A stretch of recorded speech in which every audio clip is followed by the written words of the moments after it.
setiap keputusan KPU ya, KPU. itu bisa disengketakan kan gitu. Tentu ini kan terkait ya, keputusan KPU itu kan memang nanti terkait juga ada konsekuensi hukumnya kan kepada peserta juga. Kan? Podcast Pojok Kerja 43. Apa? Poker?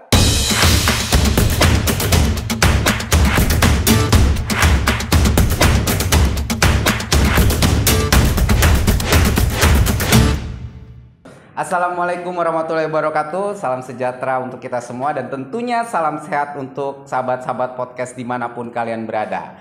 Kembali lagi bersama saya Dimas dalam acara podcast Pojok Kerja 43 Bawaslu Jakarta Utara, Motivation, Education, and Inspiration.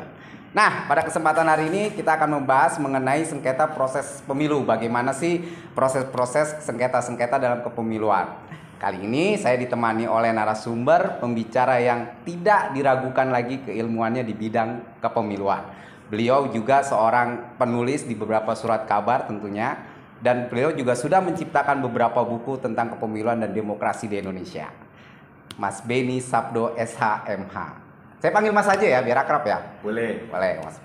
Nah, beliau merupakan anggota Bawaslu Kota Administrasi Jakarta Utara Divisi Sengketa. Jadi cocok nih Mas Beni nih. Kita akan mengulas tentang proses kepemiluan.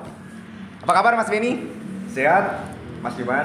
Alhamdulillah, semoga Mas Beni dan keluarga dalam keadaan sehat ya Mas ya. Amin. Nah, ini ada beberapa pertanyaan sebelum kita masuk ke sesi tanya jawab nih Mas dari beberapa netizen dan subscriber podcast. Oke. Nah, sejak tahun berapa sih Mas Beni berkecimpung di dunia kepemiluan? Wes. Ini cuaca mendung gerimis ini. Mendung gerimis. Jadi kita diskusi tentang pemilu gitu kan di podcast Bawaslu Kota Jakarta Utara. Ngomong-ngomong soal saya terlibat di pemilu, tentu ini kita hitung mundur gitu ya. Hitung mundur. Saya terlibat secara aktif gitu ya sebagai pengawas pemilu itu pada Pilkada DKI Jakarta tahun 2017. Kebetulan waktu itu namanya masih Panwas gitu ya. Panwas ya? Ya, karena waktu itu masih ad hoc kan kita. Okay. Jadi Panwas Kota Jakarta Utara. Waktu itu saya dilantik itu tahun 2016. Tepatnya 1 Juni tahun 2016 gitu ya. Okay. Saya terlibat di dunia pengawasan pemilu ya. Terus berlanjut pemilu 2019 saya masih diberi kepercayaan ya, diberi amanah. Mengemban sebagai anggota Bawaslu Kota Jakarta Utara hingga nanti tahun 2023. Ya. Nah, nih, ini ada penasarannya juga nih Mas, para netizen nih. Sebenarnya Mas Beni itu asli mana sih? Saya lahir di Ngawi ya. Ngawi, Jawa Timur ya Mas ya? Jawa Timur ya. Saya di lereng Gunung Lawu sana, Mas ya. Saya dari kecil sampai SMP di Ngawi. Lalu saya SMA itu saya sudah keluar kota itu. SMA saya di Blitar. Saya di Blitar itu kurang lebih 4 tahun lah di sana. 4 tahun. Ya, okay. Saya tinggal di asrama jadi sekolah saya itu boarding school gitu ya. Jadi kita bisa bebas itu paling seminggu 2 kali gitu ya. Hari Sabtu sama Minggu gitu ya. Nah, itu pun dibatasi paling siang sampai sore kan gitu. Kalau biasanya bebas luar namanya ya, kita dulu waktu SMA kita jalan-jalan tuh ke Kota Blitar gitu ya. Ya sambil lihat-lihat suasana Kota Blitar itu kan. Lalu juga biasanya kita jalan-jalan ke alun-alun itu di Blitar itu ada alun-alun ya.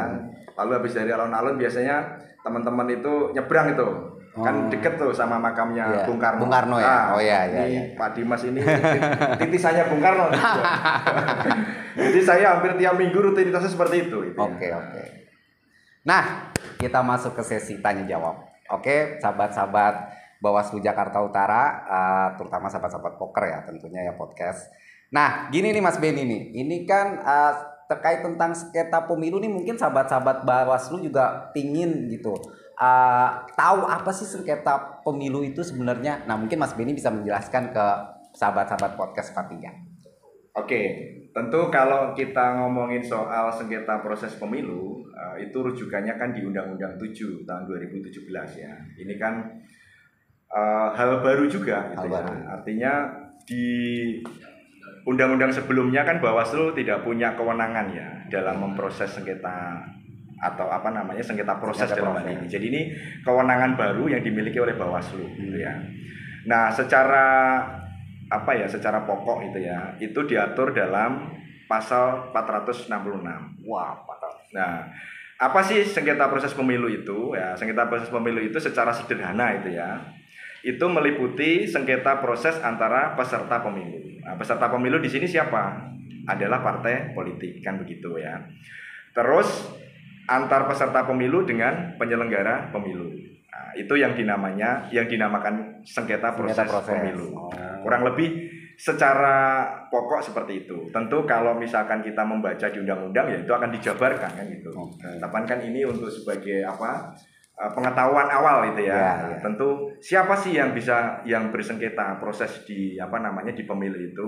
Ya, itu ada 2 subjek gitu ya. Penyelenggara peserta pemilu dengan peserta pemilu dan juga peserta pemilu dengan penyelenggara pemilu. Penyelenggara pemilu di dalam hal ini siapa? Itu adalah KPU kan gitu ya. KPU dari tingkat pusat sampai daerah. Nah, terkait mengenai sengketa proses nih Mas. Sebenarnya pelanggaran apa aja sih Mas yang bisa masuk ke dalam sengketa proses pemilu? Coba dijelaskan ke sahabat-sahabat podcast 43 Mas. Oke. Tentu kalau kita ngomong pelanggaran ini masuknya ke objek kan. Objek ya. Oke. Kalau tadi subjeknya, sekarang objeknya itu ya. Tentu sebagai objek di sini adalah setiap keputusan KPU ya. Itu bisa disengketakan kan gitu. Tentu ini kan terkait ya keputusan KPU itu kan memang nanti terkait juga ada konsekuensi hukumnya kan kepada peserta juga kan gitu. Nah, sehingga itu makanya tadi subjeknya itu penyelenggara dalam hari KPU dengan peserta pemilu kan begitu ya. Nah, apa yang bisa disengketakan? Tentu pertama adalah surat keputusan kan gitu. Termasuk di sini adalah berita acara gitu ya. Berita acara juga bisa disengketakan. Dan putusan Bawaslu itu bersifat final dan mengikat gitu ya. Karena nanti di dalam di dalam proses sengketa itu kan nanti akan ada persidangan di sana gitu ya. Melalui persidangan juga ya nanti. Melalui persidangan yang terbuka untuk umum. Jadi semua publik bisa mengawasi jalannya persidangan nanti gitu ya. Cuman ada pengecualian nih Mas Dimas. Memang pada dasarnya keputusan Bawaslu itu bersifat final dan mengikat gitu ya. Nah, cuman ada pengecualiannya di pasal 469 ya.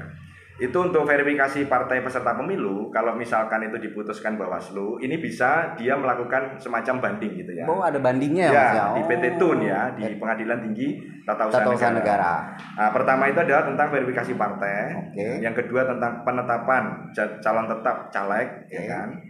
Dan yang ketiga adalah penetapan pasangan calon, baik itu presiden, wakil presiden maupun kepala daerah. Ya, itu bisa diajukan upaya banding gitu ya. Kalau upaya hukum lain itu banding. Oke. Kurang lebih seperti itu ya secara sederhana. Nah, sebelum ke pertanyaan selanjutnya, sahabat podcast, saya punya informasi. Jadi Mas Benny ini sebelum ke divisi sengketa pernah juga di divisi penanganan pelanggaran, dan beliau ini pernah mendapatkan award penanganan pelanggaran terbaik se-Indonesia Mas ya waktu itu ya. Tahun berapa itu Mas? Ya, alhamdulillah lah. Ini biar sahabat-sahabat poker tahu juga. Sebenarnya bukan saya, karena kan dalam kepemimpinan di Bawaslu itu kan kolektif tim ya. Kalau kita kan mendapat penghargaan itu kan Sentra Gakumdu terbaik. Se-Indonesia. Nah, di dalam Sentra Gakumdu itu kan ada Bawaslu, ada kepolisian dan juga ada kejaksaan. Ya, tentu ini kerja kolektif. Ya, bukan kerja kita sendiri itu. Ya, tapi itu di bawah kepemimpinan Mas Benny ya, di divisinya. Itu salah satunya. Luar biasa, biar sahabat-sahabat poker juga tahu nih. Jadi kita di podcast ini Mas tidak serta-merta mengasalkan pembicara gitu. Jadi benar-benar yang berpotensi gitu. Nah, kita lanjut ke pertanyaan berikutnya. Dalam putusan sengketa proses itu konsekuensi hukumnya apa sih Mas? Oke, ini masih melanjutkan sengketa prosesnya. Dalam Bawaslu pertama itu memang berwenang ya menangani perkara sengketa proses gitu ya. Nah, kita punya waktu itu 12 hari kerja. 12 hari kerja. Artinya berwenang memeriksa dan memutuskan kan gitu ya. Dan putusan Bawaslu itu adalah produk hukum kan itu ya. Yang bersifat juga final dan mengikat. Kecuali di 3 hal tadi ya, tentang verifikasi, penetapan caleg dan juga penetapan pasangan calon itu bisa dilakukan upaya banding. Nah, dalam waktu 12 hari kerja itu Bawaslu itu pertama memberi kesempatan ya kepada para pihak itu 2 hari untuk melakukan mediasi.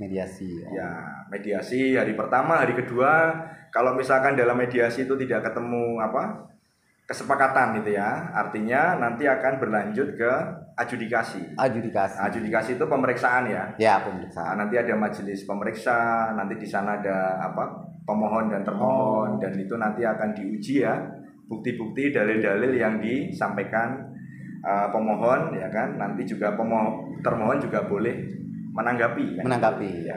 Nah, tapi ada batasan waktu. Berarti kalau 2 hari itu mediasi, berarti persidangannya itu 10 hari. Ya, karena totalnya kan 12 hari kerja gitu ya. Artinya dalam 10 hari kerja itu nanti akan ada persidangan, pembuktian sampai putusan.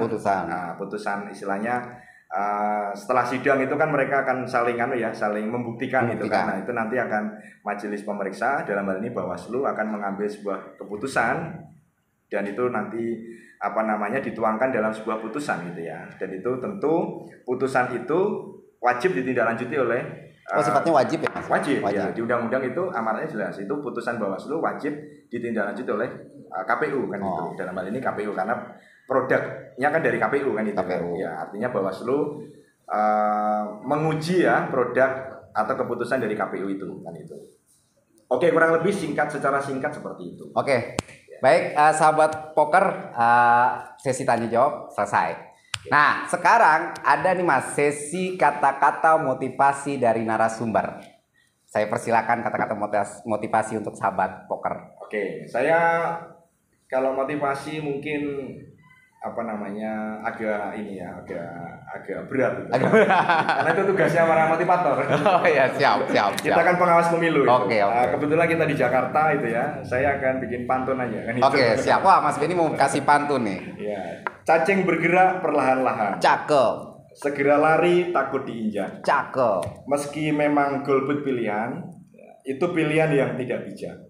Jadi kita mengajak nanti pemilu 2024 gitu ya, jangan sampai golput gitu ya. Karena pemilu itu kan adalah wujud dari kedaulatan rakyat gitu ya. Suara rakyat itu sangat penting gitu ya, untuk proses demokrasi di Indonesia ini. Tentu memilih yang benar gitu ya, memilih pemimpin yang amanah sehingga bisa membawa kesejahteraan untuk kita semua. Amin. Kurang lebih seperti itu. Oke, itu tadi pesan Mas Benny, sahabat. Ingat, jangan apa tadi Mas Benny? Jangan golput. Jangan golput nanti ya. Harus memilih lah ya. Oke. Baik, sebelum saya akhiri, terima kasih Mas Benny atas waktu yang telah diberikan untuk hadir di acara podcast. Semoga Mas Benny sehat-sehat dengan keluarga ya, dan bisa tetap terus untuk memberikan pemikiran-pemikirannya untuk membangun demokrasi di Indonesia. Baik pemirsa, saya akhiri. Jangan lupa subscribe channel YouTube Bawaslu Jakarta Utara. Ada Twitter, IG, Facebook, channel YouTube, dan lain-lainnya. Nanti akan ada di sini. Nanti jangan lupa di subscribe, komen, like, and tentunya share. Oke, saya pamit. Saya Dimas, saya pamit bersama dengan Mas Benny. Assalamualaikum warahmatullahi wabarakatuh.